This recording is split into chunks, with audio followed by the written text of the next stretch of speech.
Here is Sailor Studio 443, a blue ink. Let's jump straight to the end with my opinion on this ink. The paper I'm using here is a Maruman Mnemosyne Notebook. As blue inks go, this is perfectly acceptable, but not for me as a standout in the sea of blue inks. Not that it's bad, it is perfectly good. There is a little bit of tone variation by nib, very little, making it a very consistent performance, which is generally a good thing. It does shade well in every pen, as will be seen.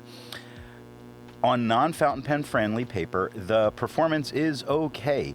It often has a little bit of a tone shift on the cheaper papers though.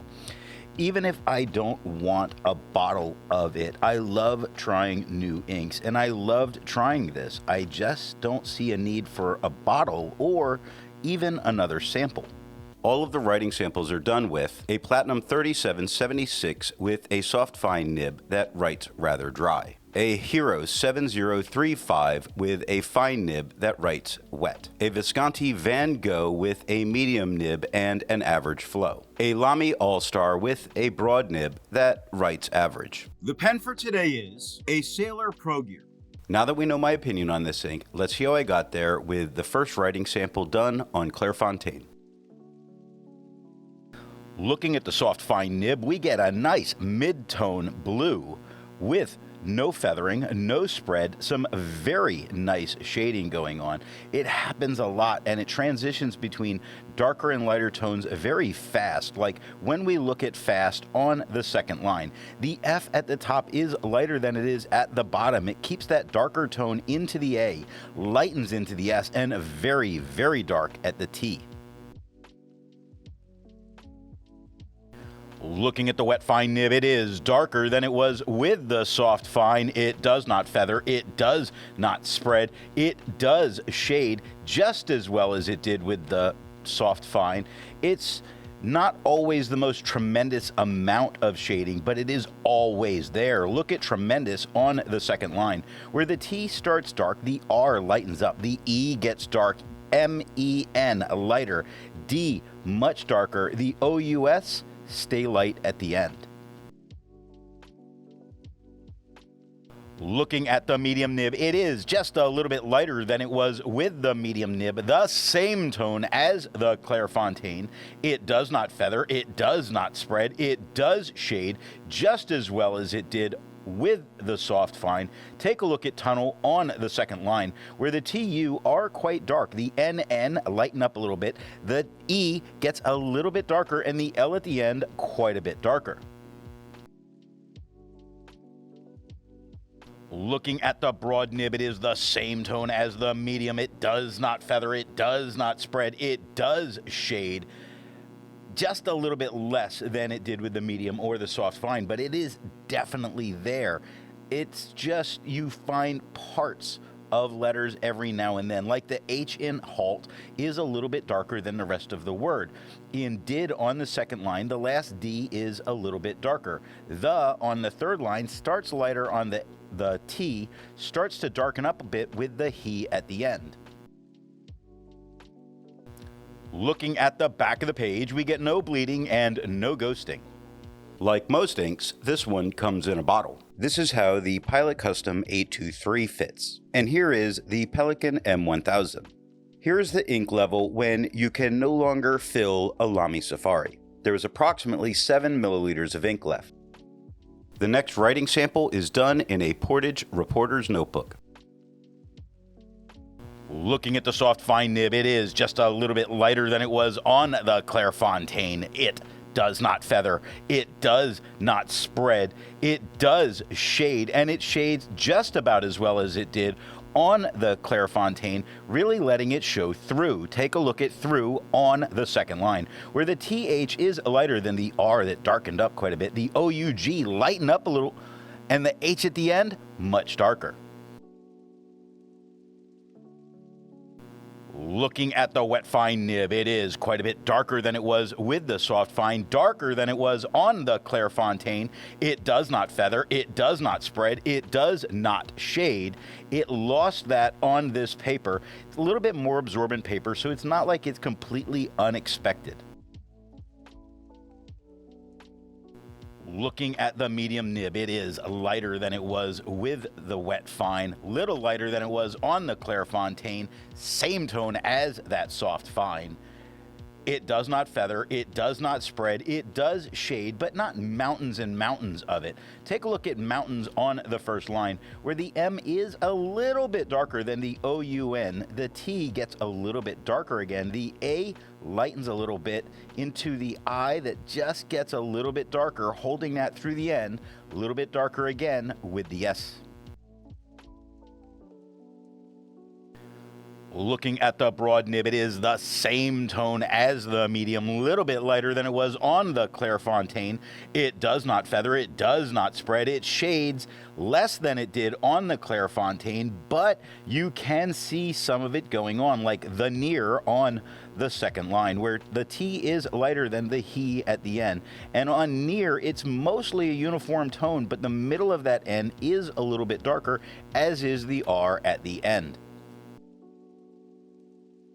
Looking at the back of the page, we get no bleeding and no ghosting. The next writing sample is done on a national brand Steno notebook. Looking at the soft fine nib, it is darker than it was on the Clairefontaine.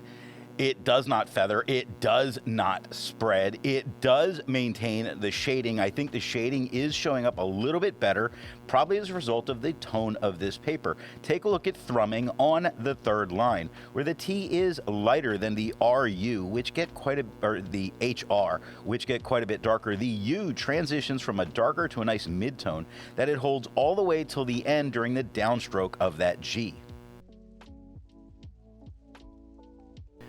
Looking at the wet fine nib, it is darker than it was with the soft fine, darker than it was on the Clairefontaine. It does not feather, does not spread, does not shade. However, it also has an almost purplish sort of look to it. Looks like there's a purple undertone, which is odd. Looking at the medium nib, it is lighter than it was with the wet fine, a little bit darker than it was on the Clairefontaine. It does not feather, does not spread, it barely shades, though it does.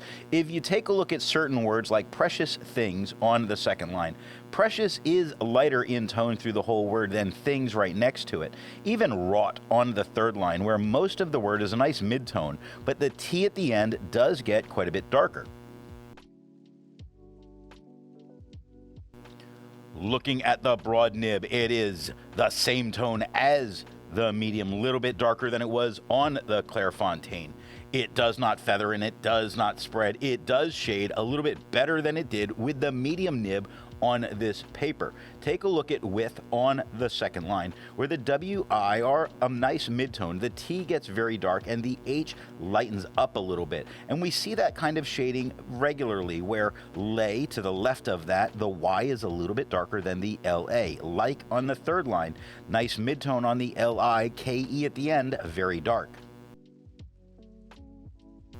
Looking at the back of the page, we get no bleeding and no ghosting. The next writing sample is done in a Rhodia notebook. Looking at the soft fine nib, it is the same tone as the Clairefontaine. It does not feather, it does not spread, it does shade just as well as it did on the Clairefontaine. And as we're looking at quad rule paper, it does stand out against the quad rule. It's holding its own to make that quad rule disappear into the background and not be a distraction. Looking at the wet fine nib, it is darker than it was with the soft fine, the same tone as the Clairefontaine. It does not feather, does not spread, it does shade as well as it did on the Clairefontaine. Not a costly thing happening here when we look at costly on the first line, where the C is quite dark. It lightens up into the OS, but the TLY at the end become dark again.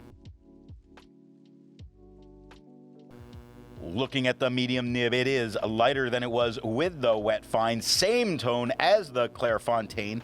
It does not feather, does not spread, it does shade just as well as it did on the Clairefontaine. It's doing a great job when we look at great on the second line, where the GR are a nice lighter tone. The E gets a little bit darker, the A a little bit darker again, and the T at the end darker still.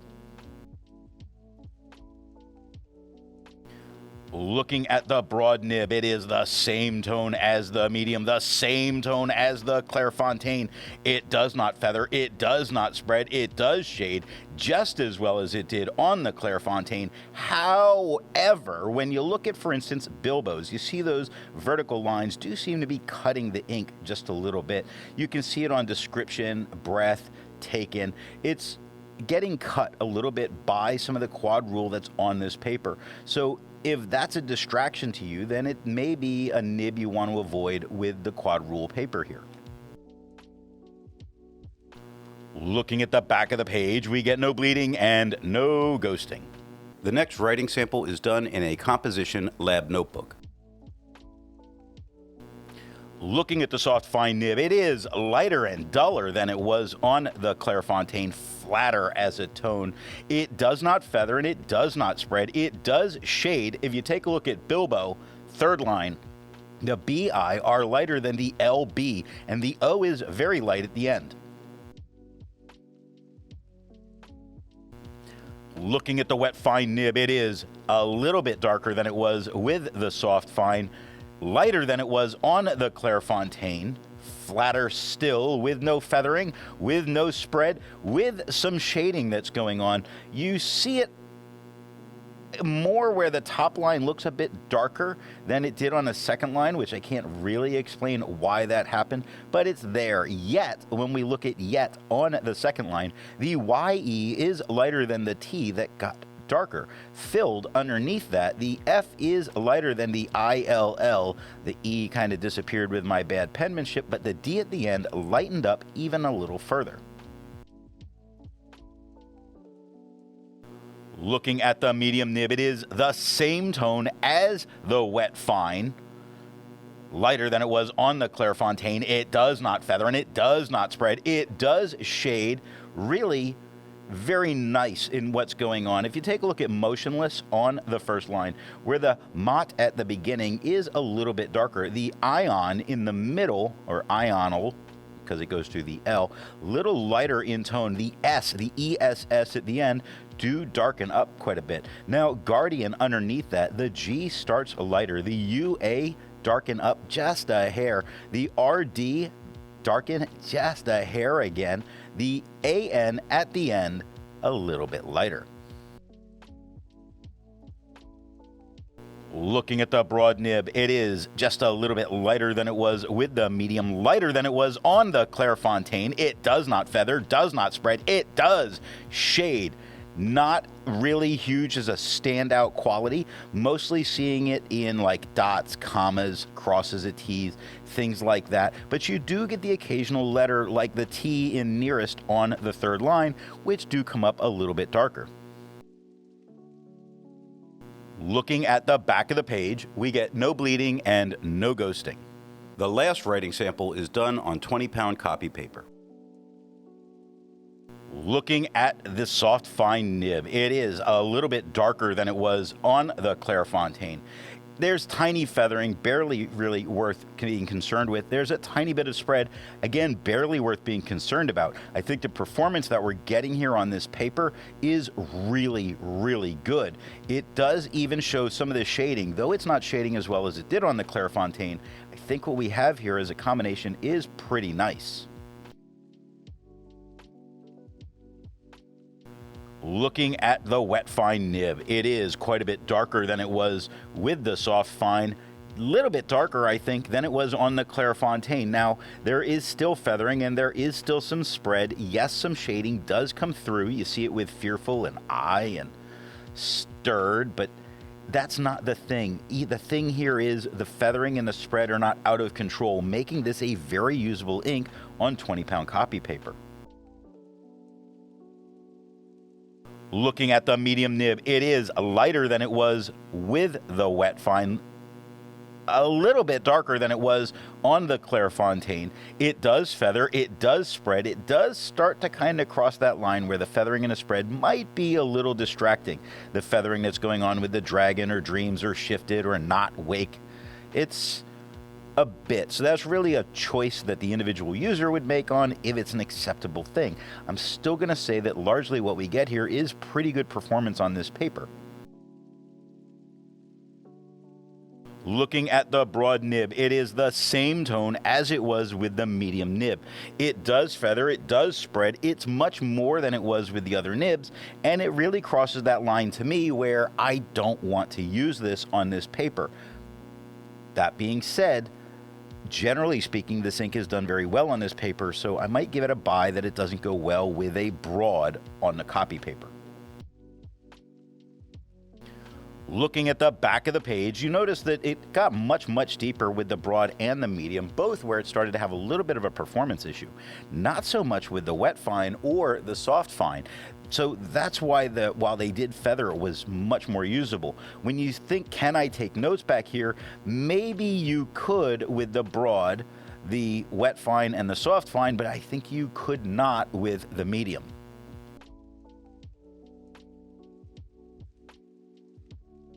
So what nib and pen do I think are going to give the best writing experience with this ink? The paper I'm using here is yellow Rhodia paper. The soft fine gives a tone to get used to here, and it shades well. The wet fine is just a tad bit darker, does continue to shade very well. The medium and the broad both return to that solid performing mid-tone blue that we got with the soft fine, and both gave good shading still. Now, the slightly wet fine nib that I'm using here gave me a tone that I've been very happy with.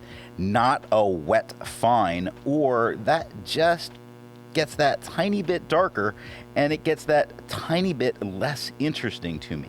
So I go for the medium flow pen regardless of its nib size. I hope you got something out of this video, and thanks for watching. I want to let you know that the best way you can support this or any channel is to let retailers know where you heard of something if you go to buy.